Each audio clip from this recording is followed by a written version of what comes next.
Hello नमस्कार दोस्तों। तो आज हम बात करने वाले हैं ओरियाना पावर लिमिटेड के बारे में। तो देखेंगे हम कंपनी के काम के बारे में, उसके बाद देखेंगे कि कंपनी के फाइनेंशियल कैसे हैं, फंडामेंटल कैसे हैं, और अंत में देखेंगे क्या ये सही समय है इन शेयरों में निवेश करने का या नहीं। तो सबसे पहले देख ले रहे हैं हम कंपनी के काम के बारे में। तो कंपनी का जो मुख्य रूप से काम देख लिया जाए तो solar energy solution provider company है।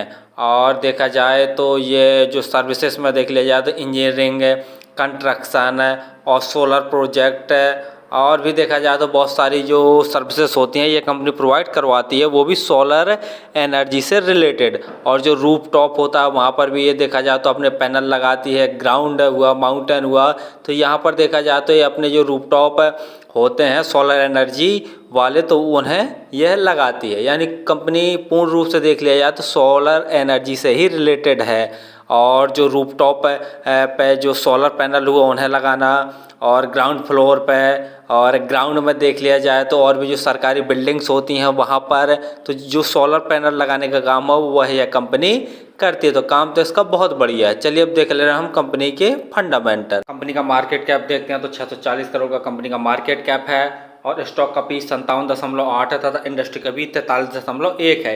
यानी देखा जाए तो इंडस्ट्री के पी से अभी थोड़ा सा ही महंगा हुआ है ये शेयर। आरओई देखते हैं तो 27% के आसपास है। आरओई देखते हैं तो 46.8% के आसपास है। कंपनी के ऊपर कर्जा देखते हैं तो लगभग 89.8 यानी लगभग 90 करोड़ के आसपास कंपनी के ऊपर कर्जा, जो कि देखा जाए तो थोड़ा सा ज़्यादा। प्रमोटर होल्डिंग देखते हैं तो 61.4% है, जिसमें से 1 भी परसेंट इनकी जो शेयर है वो गिरवी नहीं रखे हुए हैं, जो कि बहुत सही है। और फ्री कैश फ्लो देखते हैं तो वो भी थोड़ा सा नेगेटिव में। प्रॉफिट आफ्टर टैक्स देखते हैं कंपनी लगभग 11 करोड़ के आसपास कंपनी को प्रॉफिट भी हुआ था।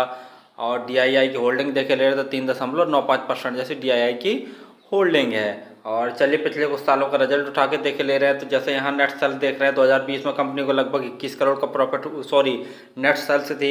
मार्च 2021 में बढ़कर 34 करोड़। 2022 में देखा जाए तो कई गुना इनकी जो सेल्स है, कई गुना इनके सेल्स में उछाल देखने को मिला, लगभग 124 करोड़ हो गया है। अब मार्च 2023 तक देख ले रहे हैं तो कंपनी की जो नेट सेल्स है 136 करोड़ का नेट सेल्स हो गया। यानी नेट सेल्स देख रहे हैं तो साल दर साल बढ़ रहा है, जो कि बहुत सही है। वहीं प्रॉफिट आफ्टर टैक्स देख ले रहे हैं तो 2020 में देखते हैं तो कंपनी को लगभग 1 करोड़ का प्रॉफिट हुआ था। उसके बाद 21 में देखते हैं 1 करोड़ का ही प्रॉफिट हुआ। 2022 में देखते हैं तो 7 करोड़, और मार्च 2023 तक देखते हैं तो कंपनी को 11 करोड़ का नेट प्रॉफिट कंपनी ने जनरेट कर लिया है। यानी देखा जाए तो कंपनी धीरे धीरे अपने नेट रेवेन्यू को भी बढ़ा रही है और प्रॉफिट आफ्टर टैक्स को भी बढ़ा रही है। वहीं बोरिंग देखें तो मार्च 2020 में कंपनी के पास लगभग 4 करोड़ की बोरिंग थी, 21 में 17 करोड़ हो गई है। और मार्च 2023 में देखा जाए तो 71 करोड़ की बोरिंग हो गई। और सितंबर 2023 तक देखे ले रहे हैं तो 90 करोड़ की कंपनी के ऊपर बोरिंग हो गई है, जो कि कहीं ना कहीं नेगेटिव पॉइंट वाली बात है कि कंपनी के ऊपर जो बोरिंग है वो बढ़ती ही जा रही है। शुक्रवार के दिन जब मार्केट बंद हुआ था तो शेयर में लगभग 5% के आसपास उछाल देखने को मिला था। तो जैसा देख रहे हैं आज के दिन लगभग 333 रुपये जैसा भाव शो कर रहा है। और जैसा आजकल देख रहे हैं कि जितने भी पावर सेक्टर और सोलर एनर्जी या रिन्यूएबल एनर्जी से रिलेटेड जितने भी शेयर हैं सभी में आग लगी हुई है। यानी देखा जाए तो बम्पर उछाल देखने को मिल रहा है। और देखा जाए तो अभी ये काफ़ी डिस्काउंट में शेयर मिल रहा है। जैसा देख रहे हैं जब से आईपीओ आया था इसका तब से इसमें काफ़ी ज़्यादा गिरावट देखने को मिल चुकी है, क्योंकि वैल्यूएशन इसकी बहुत हाई थी। इस समय वैल्यूएशन देखे जाए तो ठीक ठाक वैल्यूएशन पर ये अभी हमें शेयर मिल रहा है। शेयर होल्डिंग पैटर्न में देखते हैं जो प्रोमोटर की हिस्सेदारी है 61.41%, डीआईआई की हिस्सेदारी 4.03%, इंश्योरेंस कंपनियों की हिस्सेदारी 4.57% और डीआईआई की हिस्सेदारी देखते हैं तो 2.37% है। हम जैसे रिटेल भाई की हिस्सेदारी देखते हैं तो 27.62% है। यानी देखा जाए तो शेयर ठीक ठाक ही है, तभी इस शेयर में एफआईआई इंश्योरेंस कंपनी और डीआईआई देखा जाए तो इन्वेस्ट किए हुए हैं।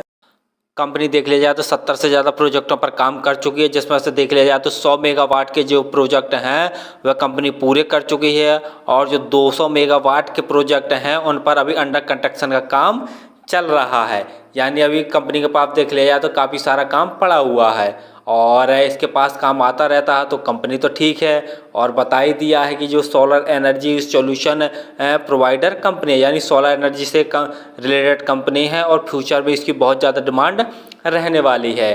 फाइनेंशियल में जैसा हमने देखा कि फाइनेंशियल तो कंपनी के ठीक ठाक है, लेकिन पी वाइज देख लिया जाए तो थोड़ा सा महंगा शेयर हो गया है। बाकी तो इसके फंडामेंटल फाइनेंशियल ROE सब ठीक ठाक है। लेकिन नेगेटिव पॉइंट वाली बात ये है कि ये देखा जाए तो ये बहुत छोटी कंपनी है। उसका पिछले कुछ दिनों पहले ही इसका SME IPO आया था, तो तब से देख ले रहे हैं तो इस शेयर में काफ़ी ज़्यादा गिरावट हो चुकी है।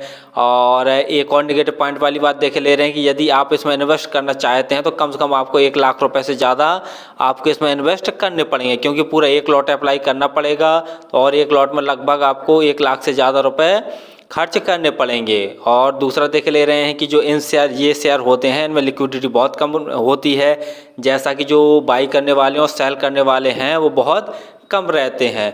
तो ये थोड़ा सा नेगेटिव पॉइंट वाली बात है, क्योंकि कंपनी बहुत छोटी है। यदि आप इस प्रकार के शेयरों में इन्वेस्ट करना चाहते हैं तो एक बार स्वयं का एनालिसिस जरूर कर लिया करें और अपने रिस्क पर ही इन्वेस्ट किया करें, क्योंकि इस प्रकार के शेयरों में पहले ही हम बता चुके हैं कि लिक्विडिटी बहुत कम रहती है, तो रिस्क थोड़ा सा ज़्यादा रहता है। और आप हमारे चैनल को तो सब्सक्राइब कर लें ताकि आपको समय समय पर शेयर मार्केट संबंधी जानकारी, IPO संबंधी जानकारी तथा SME IPO संबंधी जानकारी मिलती रहे। धन्यवाद।